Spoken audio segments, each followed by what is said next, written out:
Halina't magsilapit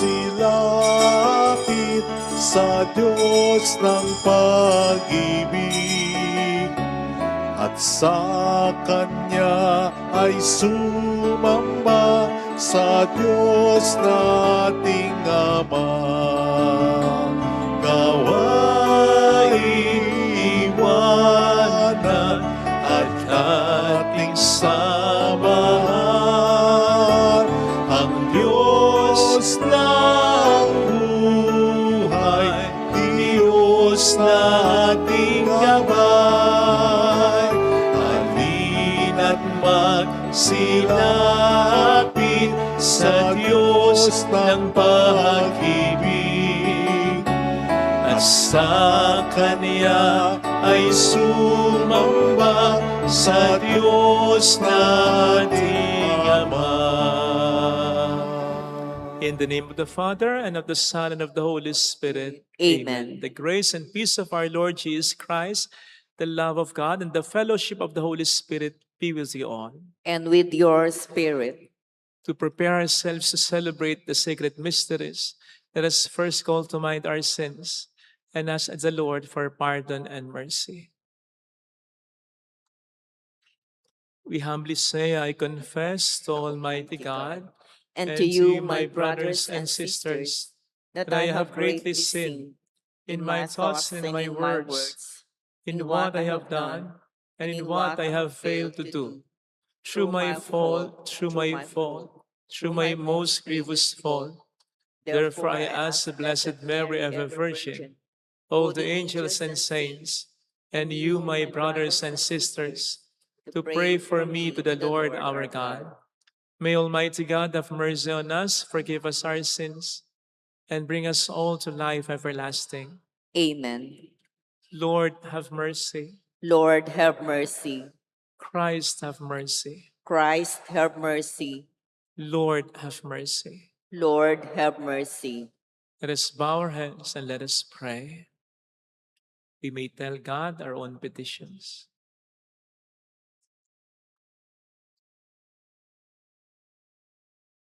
O God, who through your word reconciled the human race to yourself in a wonderful way, grant, we pray, that with prompt devotion and eager faith, the Christian people may hasten toward the solemn celebrations to come. Through our Lord Jesus Christ, your Son, who lives and reigns with you, in the unity of the Holy Spirit, one God, forever and ever. Amen. On the first reading, the prophet Samuel anoints the young David, who would later succeed Saul as king over Israel. Indeed, God does not judge by a person's appearance, but looks into the heart. A reading from the first book of Samuel. The Lord said to Samuel, "Fill your horn with oil and be on your way. I am sending you to Jesse of Bethlehem, for I have chosen my king from among his sons." As Jesse and his sons came to the sacrifice, Samuel looked at Eliab and thought, "Surely the Lord's anointed is here before him." But the Lord said to Samuel, "Do not judge from his appearance or from his lofty stature, because I have rejected him. Not as man sees does God see, because man sees the appearance, but the Lord looks into the heart." In the same way, Jesse presented 7 sons before Samuel. But Samuel said to Jesse, "The Lord has not chosen any one of these." Then Samuel asked Jesse, "Are these all sons you have?" Jesse replied, "There is still youngest, who is tending the sheep." Samuel said to Jesse, "Send for him. We will not begin the sacrificial banquet until he arrives here." Jesse sent and had the young man brought to them. He was ruddy, a youth handsome to be behold and making a splendid appearance. The Lord said, "There, anoint him, for this is the one. Then Samuel, with the horn of oil in hand, anointed David in the presence of his brothers. And from that day on, the Spirit of the Lord rushed upon David. The word of the Lord. Thanks be to God. The Lord is my shepherd, there is nothing I shall want. The Lord is my shepherd. There is nothing I shall want. The Lord is my shepherd, I shall not want. In verdant pastures he gives me repose. Beside restful waters he leads me. He refreshes my soul. The Lord is my shepherd. There is nothing I shall want. He guides me in right paths for his name's sake. Even though I walk in the dark valley, I fear no evil. For you at my side, with the rod and your staff that give me courage. The Lord is my shepherd. There is nothing I shall want. You spread the table before me in the sight of my foes. You anoint my head with oil, my cup overflows. The Lord is my shepherd. There is nothing I shall want. Only goodness and kindness follow me all the days of my life. I shall dwell in the house of the Lord for years to come. The Lord is my shepherd. There is nothing I shall want. On the second reading, the Apostle Paul reminds us that through the sacrament of baptism, we have risen from the darkness of sin to the light of Christ. Thus, we are called to be children of light who share the light of Christ. A reading from the letter of St. Paul to the Ephesians. Brothers and sisters, you were once darkness, but now you are light in the Lord. Live as children of light, for light produces every kind of goodness and righteousness and truth. Try to learn what is pleasing to the Lord. Take no part in the fruitless works of darkness. Rather, expose them, for it is shameful even to mention the things done by them in secret. But everything exposed by the light becomes visible, for everything that becomes visible is light. Therefore it says, "Awake, O sleeper, and arise from the dead, and Christ will give you light." The word of the Lord. Thanks be to God.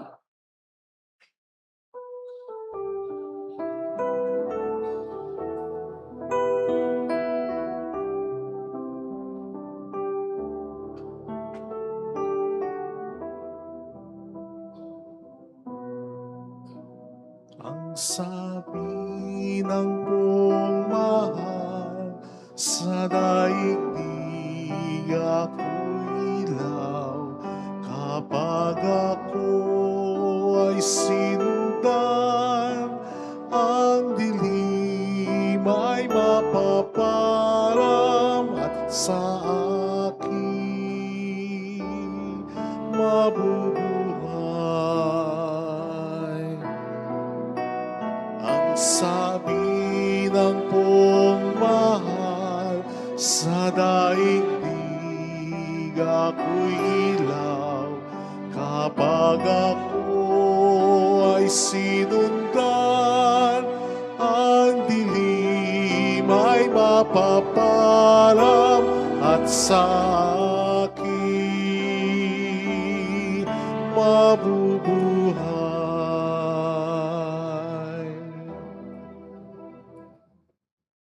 The Lord be with you. And with your spirit, A reading from the Holy Gospel according to John. glory to you, O Lord. As Jesus passed by, he saw a man blind from birth. He spat on the ground and made clay with the saliva and smeared the clay on his eyes and said to him, "Go, wash in the pool of Siloam," which means sent. So he went and washed and came back able to see. His neighbors and those who had seen him earlier as a beggar said, "Isn't this the one who used to sit and beg?" Some said, "It is."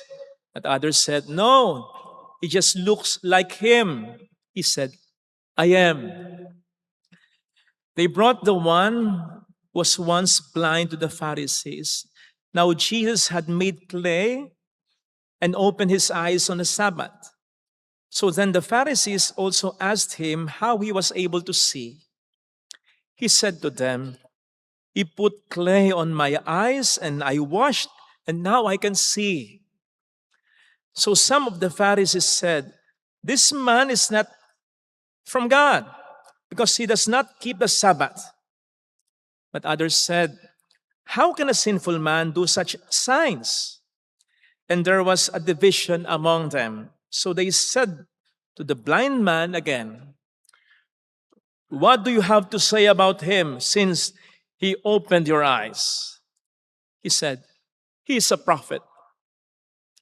They answered and said to him, "You were born totally in sin, and are you trying to teach us?"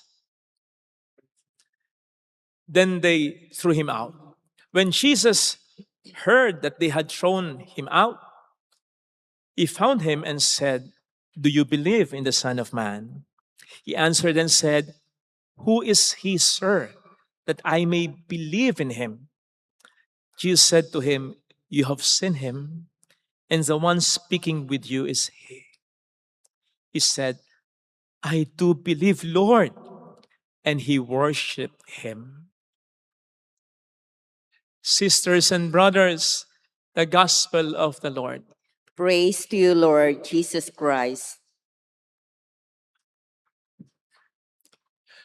Shout out sa mga kapatid nating OFW. Ang pulang laso na ito ay lagi kong personal na pagpupugay sa inyo. Marami pong salamat sa sakripisyo ninyo.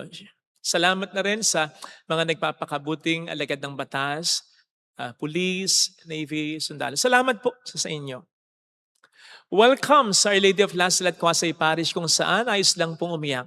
At samahan tayo ng mahalay na sa pag-iyak at sa pagdarasal upang maging maayos ang lahat. Ang tawag po sa linggong ito ay Laetare Sunday. Ang ibig sabihin ng Laetare, rejoice. Linggo ng kagalakan sa liturya ng simbahan. Bakit? Sapagkat malapit na ang pagdiriwang natin ng dakilang kapistahan ng pinakamahalagang pundasyon ng ating pananampalataya at ng ating simbahan, ang muling pagkabuhay ng ating Panginoong Jesucristo. Sabi nga ni San Pablo, kung hindi nangyari, walang kwenta ang pananampalataya natin bilang mga Kristiyano. Kaya naggagalak tayo. Now, siguro po, mag-a-agree naman kayo sa akin na ang kagalakan natin, tulad ng ibang mga damdamin o emosyon natin, ay nakasalalay din sa nakikita natin. Kapag maganda ang nakikita natin, kapag kaaya-aya, kapag nakatutuwa, naggagalak tayo. Conversely, kapag nakasusura, pangit yung nakikita natin, nakalulungkot yung nakikita natin, nawawala ang kagalakan natin. Bad trip naman, no? KJ naman, no? Something like that, ang nagiging reaksyon natin. Kaya, napaka-importante na laging maganda ang nakikita natin para manatili ang kagalakan natin. Dito po natin maintindihan ang ginagawa ng ibang mga Pilipino ngayon sa nakikita nilang patuloy na pagtaas ng presyo ng gasolina. Hindi maganda sa mata yan. Nakalulungkot yan, nakasusunod, nakaiinis yan, nakatatakot yan. Nakawawala ng kagalakan yan. Kung yung mga sasakyan nga daw po hinihimatay pag nasa gasolinahan. Nag-jam. Sorry. Okay na anak, don't worry. Di ba nakakita na kayo noon, hinihimatay daw yung sasakyan pag nasa gasolinahan. Sa taas ng presyo ng gasolina. Kaya ang ginagawa ng ibang mga Pilipino, ng mga netizen, pinapaganda yung nakikita. Halimbawa, pinipicturan yung karatula, yung presyo, 92, 93. Di ba? Puro line of 9. Tapos, ini-imagine nila, grado nila. Ay, maganda. Kung grade nila. Lalo na kung dati puro line of 7 sila. Yung iba naman, nagdadala ng maleta, ng bag. Parang magta-travel, parang galing ng eroplano. Pupunta lang pala sa gasolinahan. At ang peg ay mag-travel sa mahal na lugar. Yun din ang ginagawa ng ibang nagpapakuwang parang nagde-date sa gasolinahan. Kasi parang nag-fine dining ka nga naman sa mahal ng presyo ng gasolina. Ang Pilipino talaga, mapaganda lang, sumaya lang. Pero alam na natin, panandalian lamang ang sayang yan dahil makikita at makikita pa rin natin ang realidad o katotohanan. Yan po ang dahilan kung bakit ang dapat na lagi nating pinaiiral ay yung mata ng pananampalataya natin, eyes of faith. Pag sinabing eyes of faith, ito yung pagtingin sa mga bagay sa buhay natin kung papaanong ito'y tinitingnan ng Panginoon natin. Wala namang nakikitang pangit ang Diyos eh. Don't get it wrong. Siyempre, yung mga nangyayari ngayong mga problema, pangit yun. Pero hindi kasi yun ang katapusan sa Panginoon. Para sa Kanya, kahit gaano pa kapangit yan, pwede pa rin magtapos ng maganda yan. Yan ang ating ipagdiriwang kamatayan ni Jesus. Pero hindi nagtapos sa kamatayan. Nagtapos sa muling pagkabuhay. Kaya yung pagtingin sa mga bagay-bagay in the eyes of faith, kung tayo sumasampalataya talaga sa kapangyarihan ng Diyos, sa karunungan ng Diyos, pwede nating makita ang mga hindi nakikita ng ating mga mata. Nasabi nga ni St. Paul sa 2 Corinthians ay mas mahalaga. Therefore, we fix our eyes nga daw on the unseen and not on the seen. Sapagkat yung seen, temporal. Yung unseen, eternal. Yung mga magagandang nakikita natin, lilipas yan. Gayon din yung mga pangit na nakikita natin. Pero ang Diyos, ang kapangyarihan ng Diyos, ang pagmamahal ng Diyos, hindi kailanman mawawala yan. And so if we look at things in the eyes of faith, yan ang ating makikita. Yung mas mahalaga kesa sa nakikita ng ating mga mata. Yan po ang makikita nating nangyari sa ating unang pagbasa. O hindi ba't nakita ng Diyos kay David ang hindi nakita ng iba kahit ng kanyang sariling pamilya? Imagine po ninyo, tinipon ng kanyang ama ang lahat ng mga anak niya liban sa kanya. Parang hindi man lang siya nagulat nang naghanap si Samuel. Wala ka na bang ibang anak? At nang ma-recall niya, anong sabi niya? Yung pinakabata, yung tagapag-alaga ng tupa, hindi man lang niya pinangalanan ng bunso niya. Ang kanyang naging reaksyon ay hindi, ay oo nga pala, nako, kayo naman, ba't hindi niyo sinabi? Wala dito si bunso, si David. Hindi ganun eh. May isa pa, yung pinakabata, yung tagapag-alaga ng aking tupa. Alam po ninyo yung mga tagapag-alaga ng tupa, yun yung mga alila. Dahil hindi naman sila mayaman, si David ang ginawa nilang alila. Gaano kahirap yon? Hindi makita ang halaga mo ng mismong pamilya mo. Kaya nga may hugot kahit papaano si David nang isulat niya yung salmong ito. Though my father and my mother forsake me, the Lord will receive me. Itakwil man ako ng tatay ko, itakwil man ako ng nanay ko, aalagaan ako ng Panginoon ko. May hugot eh. So nakita ng Diyos kay David ang hindi nakita ng iba. Ganon din sa Ebanghelyo. Hindi nakita ng lahat ng tauhan dito, liban kay Kristo, ang halaga nung lalaking ipinanganak na bulag. Sipin po ninyo, hindi siya nakilala ng kanyang mga kapitbahay, maging ng mga nakakakita na sa kanya habang namamalimos siya. Isipin nga nyo yon. Gumaling lang naman siya, nakakakita na siya. Wala namang nabago sa mukha niya. Yun pa rin ang itsura niya. Bakit nagtatalo-talo sila? Yan nga ba yun? Hindi, kamukha lang. Hindi kamukha lang. Ibig sabihin, hindi nila siya pinapansin. Parang wala lang siya. Nobody. Walang halaga. Yun din ang tingin sa kanya ng mga Pariseo. Kaya nga kahit tinatanong siya, sumasagot naman siya, pinapakinggan siya, hindi! Ano ba't ikaw pang magtuturo sa amin? Ipinanganak ang bulag, ipinanganak ang makasalanan? Ayun ang sabi nila. But God saw in him a heart that was open to his light. As he saw in David a heart after his own heart. Buti na lamang ang Diyos. Nakikita niya ang halaga ng bawat tao. Isipin po ninyo kung magiging ganito ang paningin natin sa lahat ng tao. If we'll go beyond appearances, even beyond their mistakes, their flaws, hindi kaya tayo mamuhay ng masaya? Kasi hindi na tayo manghuhusga. Hindi na tayo ma-focus lagi sa buhay ng iba. Ma-focus man tayo sa buhay ng iba. Kung titingnan natin sila sa mga mata ng Diyos, makakakita tayo ng saving factor sa buhay nila, ng magandang katangian nila. Makita man natin ang kamalian nila, makakakita tayo ng pag-asa na sila'y makapagbabago pa. Ganon tumingin ng Diyos. Kung ganon ang magiging tingin natin sa kapwa natin, hindi kaya tayo maging masaya? Kasi hindi na tayo manghuhusga. Sinisigurado ko po sa inyo, Marami sa mga masasayang tao, ang iniisip lang, ano yung buhay nila, paano i-improve yung buhay nila. Marami sa mga taong hindi masaya, walang inaatupag kundi buhay ng iba. Kasi when you're judging a person, there is a strong dissatisfaction. Itong loko to, napakano nito. May strong dissatisfaction at walang kaligayahan doon. Nakapapangit pa yon. Sabi nga ng isang quote, walang pangit sa pagiging mataba, sa pagiging mapanghusga meron. Let us look in the eyes of God. Isipin po ninyo, kung ganito rin ang magiging tingin natin sa mga pangit na nangyayari sa atin. Sige, eyes of God, eyes of faith. Ituturing kaya natin na yung pangit na nangyayari sa atin, nagkasakit ka ng malubha, matindi ang problema sa kalusugan, sa negosyo, sa trabaho, sa pamilya, ituturing kaya natin yun ay hopeless na if we look at it in the eyes of God? I don't think so. Kasi kung babasahin po ninyo yung longer form, shorter form yung binasa natin. Yung longer form ng Ebanghelyo, itatanong ng mga disipulo kay Kristo, bakit siya nabulag since birth? Pinarurusahan siya, no? Makasalanan siya? Hindi! Sabi ni Jesus. Ano sabi ni Jesus? Bakit siya ipinanganak na bulag? Upang mahayag sa kanyang buhay ang kapangyarihan ng Diyos. So walang dead end kay Jesus. Kahit yung pagkabulag, nung lalaki dito, maghahayag ng kapangyarihan niya. Kaya kung titingnan natin ang mga pangit na nangyayari sa atin, sa mata ng pananampalataya natin, we will say, hindi ganito. Hindi sa kalungkutan, hindi sa kahiyan, hindi sa pagkatalo, matatapos ang buhay ko. Nangyari ito upang mahayag ang kapangyarihan ng Diyos sa buhay ko. Hindi ko alam kung kailan, hindi ko alam kung paano, pero kaya niyang gamitin yung nararamdaman ko ngayon para sa isang bagay na magdudulot sa akin ng kabutihan at sa pamilya ko pagdating ng panahon. Hindi kaya tayo maging masaya pag gano'n. Hindi naman siyempre tatawa, laki ng problema, tatawa ka. Pero nandun yung pagiging kalmado sa gitna ng problema.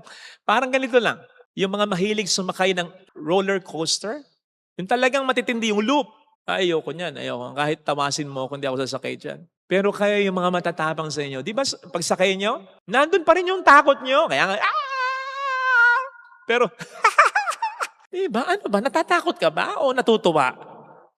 O pareho?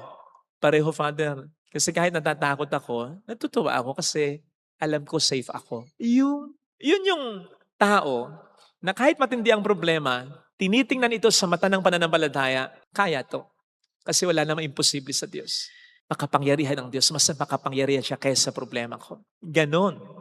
Kaya lang, kailangan nating ibukas ang mata ng ating pananampalataya. Kailangan nating sumampalataya. At tulad nung nangyari kay Hagar at Ishmael, napunta sila sa gitna ng disyerto, wala silang makain, wala silang mainom.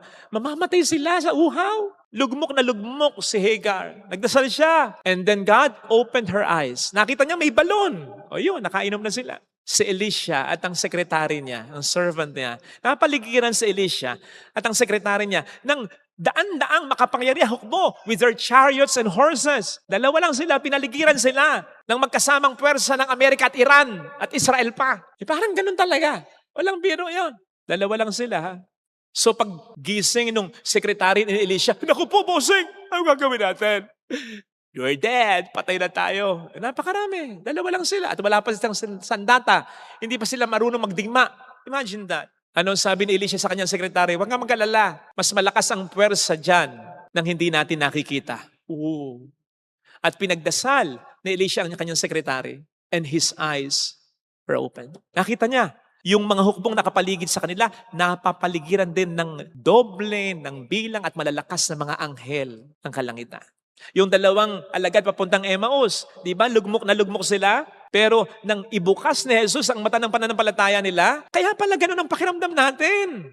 Nakausap natin siya, siya pala yun. Kahit anong problema, nalampasan kapag binubukas ang mata ng pananampalataya. Pero sana napo ninyo ang pinaka-common denominator ng lahat ng example na sinabi ko. Nandun lang din yung balon. Nandun lang din yung hukbo ng mga anghel. Nandun lang din si Jesus. So ibig sabihin, all the while, nandun yung tulong. Hindi lang natin makita. Dahil sarado ang mata ng ating pananampalataya. Na-experience nyo na po siguro yung nasabihan kayo ng, bulag ka ba? Ayan o. Ayan o. Hindi ba nakita? Bulag ka. Kailan nangyayari sa atin yon? Kapag iba yung focus ng paningin natin, yung bagay palang hinahanap natin, nandoon na sa harap natin.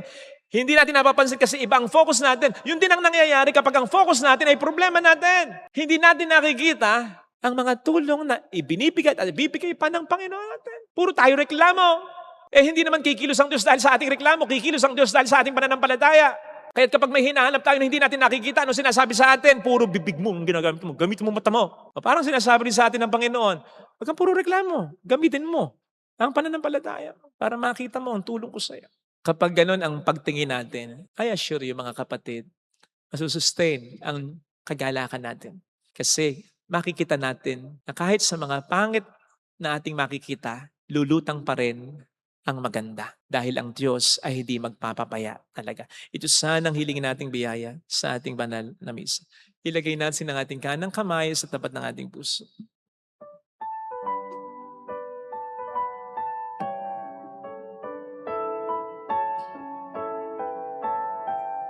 Awitin natin.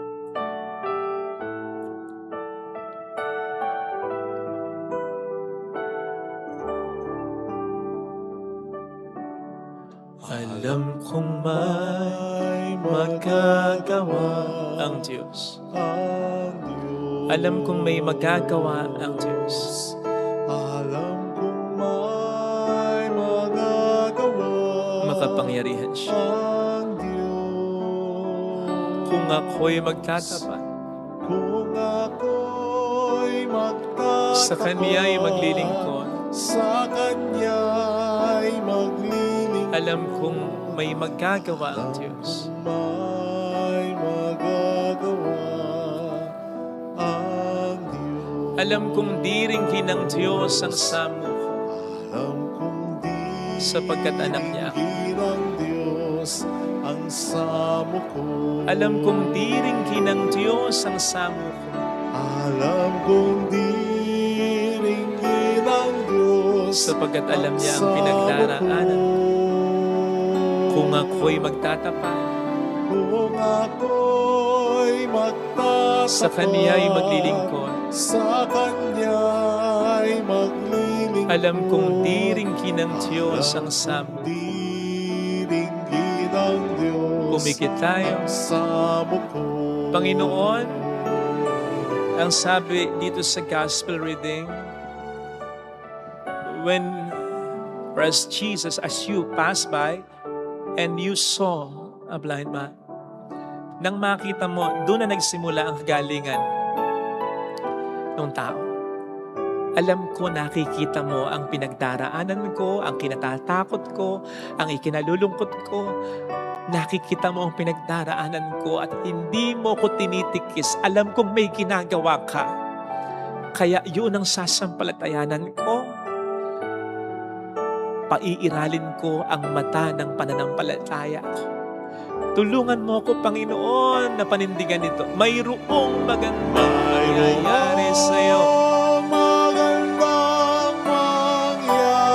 Nakikita mo ko. Kung lalapit ka kay Jesus at hindi mo ko tinitikis, alam kong may ginagawa kang paraan.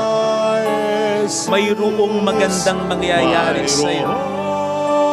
Dahil kumikilos ang Diyos. Kung lalapit kay Jesus, kung lalapit kay Jesus. Glory to the Father, and to the Son, and to the Holy Spirit. As it was in the beginning, is now, and ever shall be, world without end. Amen. I believe in God, The Father Almighty, Creator of heaven and earth, and in Jesus Christ, His only Son, our Lord, who was conceived by the Holy Spirit, born of the Virgin Mary, suffered under Pontius Pilate, was crucified, died, and was buried. He descended into hell. On the third day, He rose again from the dead. He ascended into heaven and is seated at the right hand of God, the Father Almighty. From there, He will come to judge the living and the dead. I believe in the Holy Spirit, the Holy Catholic Church, the communion of saints, the forgiveness of sins, the resurrection of the body, and life everlasting. Amen. Brothers and sisters, today the Lord Jesus reveals himself as the light of the world. Let us pray to the Father for the grace to follow him, so that we may have the light of life as we say, Father, guide us with your light. Father, guide us with your light.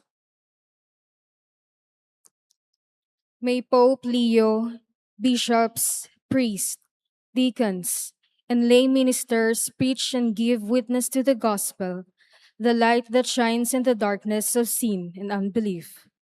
We pray. Father, guide us with your light. May the light of truth, justice, and compassion enlighten national, local, and world leaders that people may walk in the way of peace and brotherhood. We pray. Father, guide us with your light. May missionaries bring the joy of the gospel to those who have not yet believed in Christ, so that all may be part of the community of God's beloved children. We pray. Father, guide us with your light. May all those who are deprived of light find help for their physical restoration and spiritual enlightenment, so that they may enjoy the beauty of God's creation and the beauty of life. We pray. Father, guide us with your light. May those who have closed their eyes in death awaken to the light of eternal life. We pray. Father, guide us with your light. Let us pray for the urgent concern of our community and our personal intentions. We pray. Father, guide us with your light. You are our light, loving Father. Help us then become mirrors of yourself, of your life and love. Through Jesus Christ our Lord. Amen. Offertory. Feel your presence, O Lord, as we offer this bread and as we bring you this wine. Bless them, Lord Jesus, feed us now, give us life. Send us your Spirit, the source of our lives, and together we will serve you with love. Pray, sisters and brothers, that our sacrifice may become acceptable to God, the Almighty Father. May the Lord accept the sacrifice at your hands for the praise and glory of his name, for our good and the good of all his holy church. We place before you with joy these offerings, which bring eternal remedy, O Lord, praying that we may both faithfully revere them and present them to you as is fitting for the salvation of the world, through Christ our Lord. Amen. The Lord be with you. And with your spirit, Lift up your hearts. we lift them up to the Lord. Let us give thanks to the Lord our God. It is right and just. It is truly right and just, our duty and our salvation, always and everywhere, to give you thanks. Lord, Holy Father, Almighty and eternal God, through Christ our Lord, by the mystery of the Incarnation, he has led the human race that walk in darkness into the radiance of the faith, and has brought those born in slavery to ancient sin through the waters of regeneration to make them your adopted children. Therefore, all creatures of heaven and earth sing a new song in adoration, and we, with all the hosts of angels, cry out and without end acclaim. Holy, holy, holy Lord God of hosts, heaven and earth are full of your glory. Hosanna in the highest. Blessed is he who comes in the name of the Lord. Hosanna in the highest.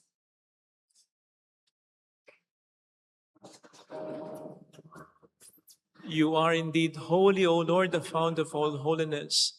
Make holy, therefore, these gifts, we pray, by sending down your Spirit upon them like the dewfall, so that they may become for us the body and blood of our Lord Jesus Christ. At the time he was betrayed and entered willingly into his passion, he took bread and giving thanks, broke it, gave it to his disciples, saying, "Take this, all of you, and eat of it. For this is my body, which will be given up for you."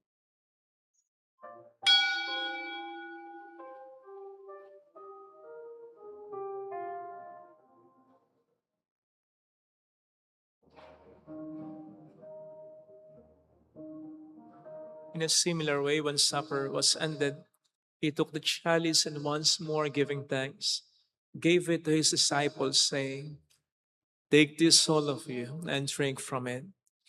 For this is the chalice of my blood, the blood of the new and eternal covenant, which will be poured out for you and for many, for the forgiveness of sins.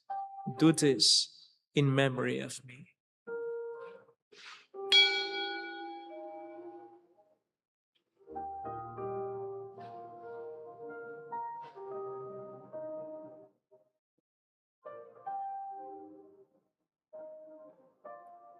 Let us proclaim the mystery of our faith. When we eat this bread and drink this cup, we proclaim your death, O Lord, until you come again.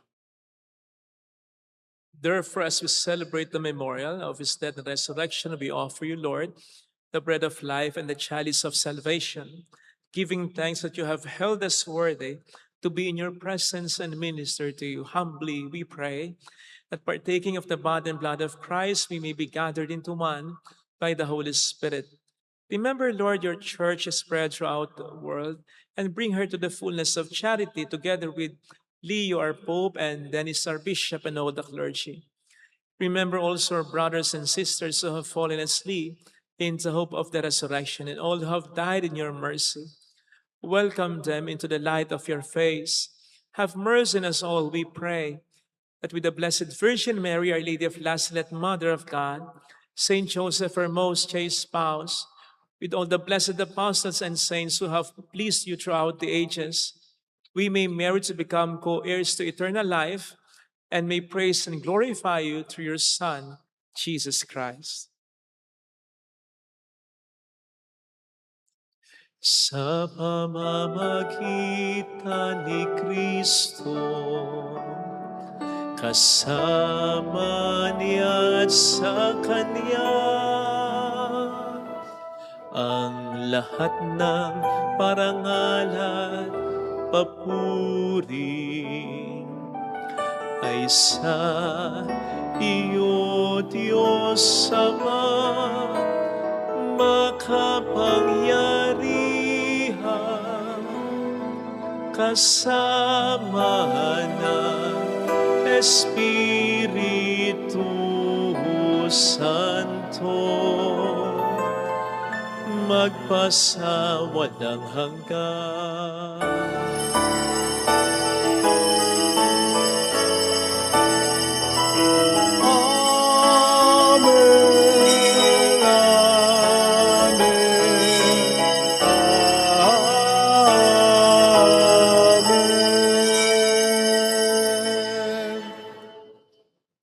Jesus taught us to call God our Father, and so we have the courage to say,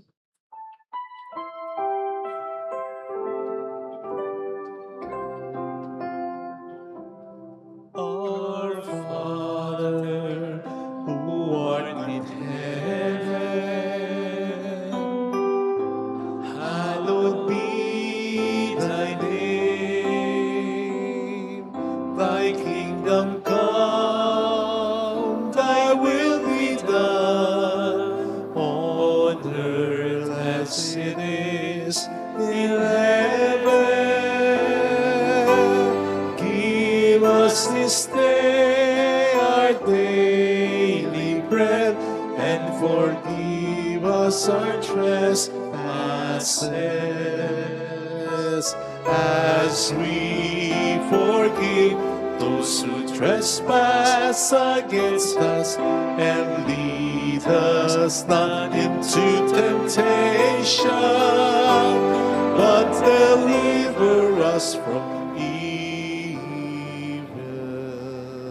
deliver us, Lord, we pray, from every evil. Graciously grant peace in our days, that by the help of your mercy we may be always free from sin and safe from all distress, as we await the blessed hope and the coming of our Savior, Jesus Christ. For the kingdom, the power, and the glory are yours, now and forever. Lord Jesus Christ, who said to your apostles, "Peace I leave you, my peace I give you," look not on our sins, but on the faith of your church, and graciously grant her peace and unity in accordance with your will, who live and reign forever and ever. The Amen. peace of Jesus be with you always. And with your Let us spirit. offer one another the sign of God's peace. Peace be with you. Peace be with you.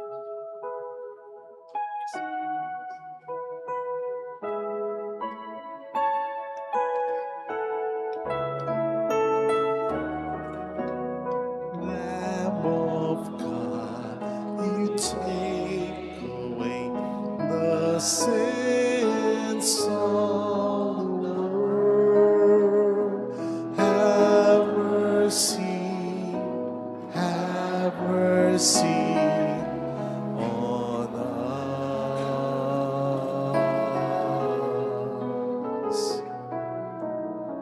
Lamb of God, you take away the sins of the world. Have mercy, have mercy on us.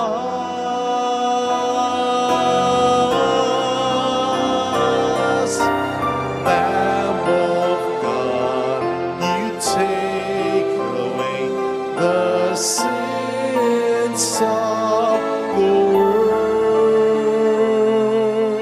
Grant us peace. Grant us peace.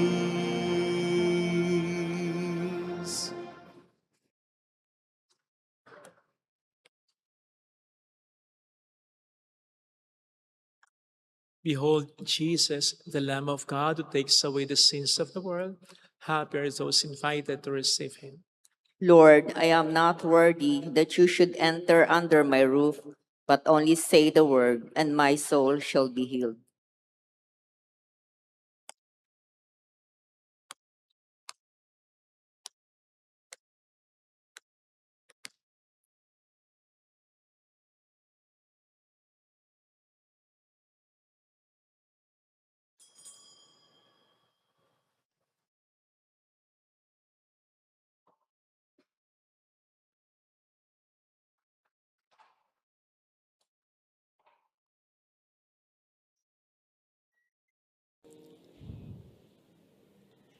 An act of spiritual communion.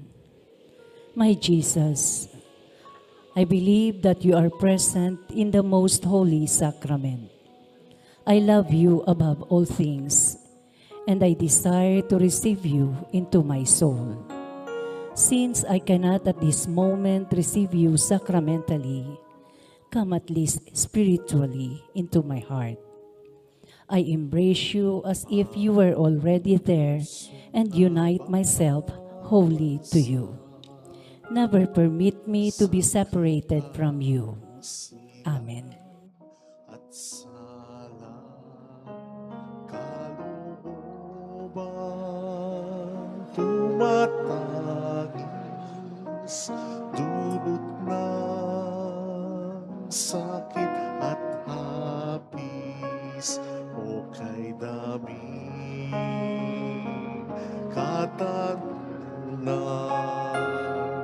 bumaling kung saan-saan, lubos na nakalimutan, pag-ibig mo ang kasagutan.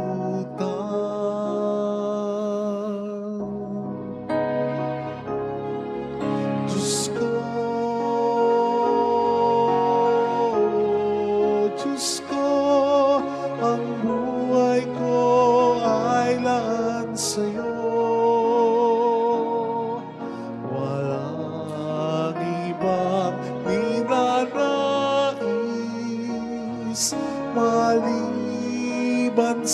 pag-ibig mo. Diyos ko, Diyos ko, gawin mong muli ako sa'yo. Muling ipaubaya ang sarili sa iyong pagkalinga.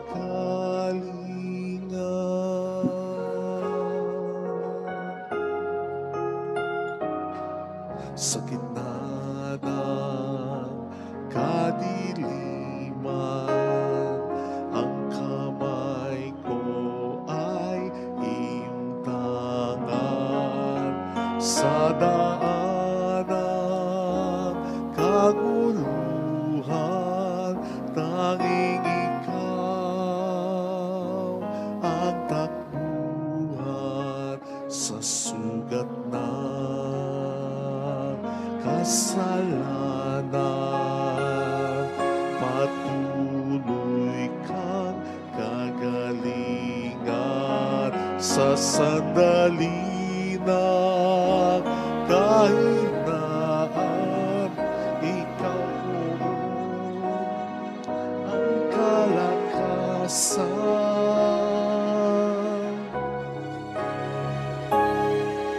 Diyos ko, Diyos ko, ang buhay ko ay laan sa'yo. Walang ibang ninanais maliban sa pag-ibig mo. Diyos ko, Diyos ko, gawin mong muli ako sa'yo. Muling ipaubaya ang sarili sa iyong pagkalinga.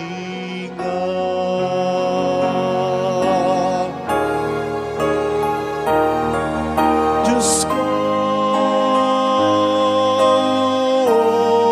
Diyos ko, ang buhay ko ay laan sa'yo. Walang ibang ninanais maliban sa pag-ibig mo. Diyos ko, Diyos ko, gawin mong muli ako sa'yo. Muling ipaubaya ang sarili sa iyong pagkalinga.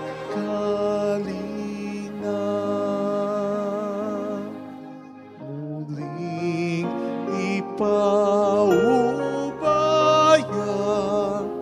ang sarili sa iyong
Let us pray.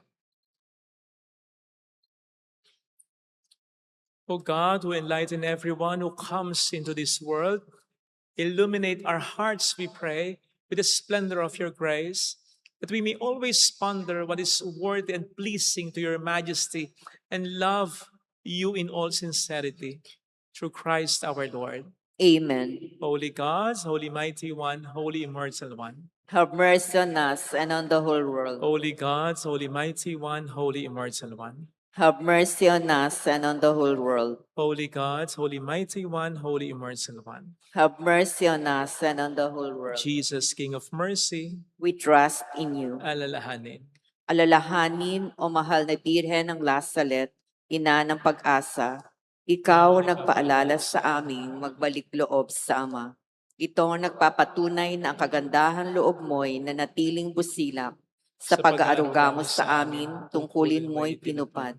Sa paanan ni Kristo'y tinuring mo kaming mga tunay mong anak. Kaya ninais mong ni Isay wag mapahamak. Maging sa iyong walang tigil na pananalangin, pati luhay pumatak. Wag namang mawala ng saysay ang iyong paghihirap. Hiling nawa namin sa iyo, o aming inang liyag, na matapos ang pagkikibaka namin sa mundong ito at sa pananatili naming tapat kay Kristo, sa kapurihan mo'y makibahagi kaming ganap upang kung nasaan ka ngayon ay maparoon din kaming lahat at ang kaganapan ng kalwalhatian ng Diyos Amay tuluyang matupad siya nawa. Mahal na Birhen ng Lasalet, tagapagkasundo ng mga makasalanan. Ipanalangin mong walang patid kaming mga dumudulog sa iyo. Maraming po salamat sa inyong pakikitsat sa mga tulong na binibigyan ninyo na nagiging dahilan para makatulong din po tayo sa maraming mga nangangailangan. Lalo na ngayon, medyo mas sumihirap ang buhay. Pagdasal po natin, lalo ang kapayapaan para sa mundo. Salamat po sa tulong ninyo. Napapangalagaan din natin ang devotion sa Our Lady of Lasalet sa pamamagitan ng pagbibigay ng mga libreng images tulad nito. Salamat po. Wala pong papalakpak pagkatapos ng misa. Paalala, sa darating pong Monday, March 16, 6 p.m., Lenten Recollection po natin. Ito po ay ibibigay ng mabait at magaling na preacher na si Brother Alvin Barcelona, feast preacher. O sana po, punta po tayo alas 6 ng gabi sa Lunes, March 16. Thank you. The Lord be with you. And with your And may spirit. Almighty God bless you and our loved ones. In the name of the Father, and of the Son, and of the Holy Spirit.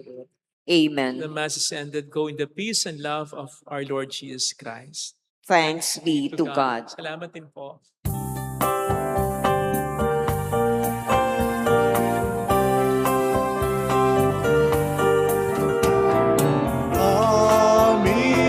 Aming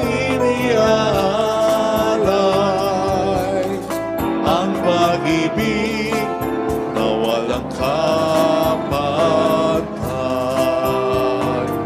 Okay sana mabuhay kung may nagmamahal, pagmamahal na tunay at laging dalisay. Ang Birhen kong umibig ay walang sinamis, pagsintang sa palinis, sa'yo ang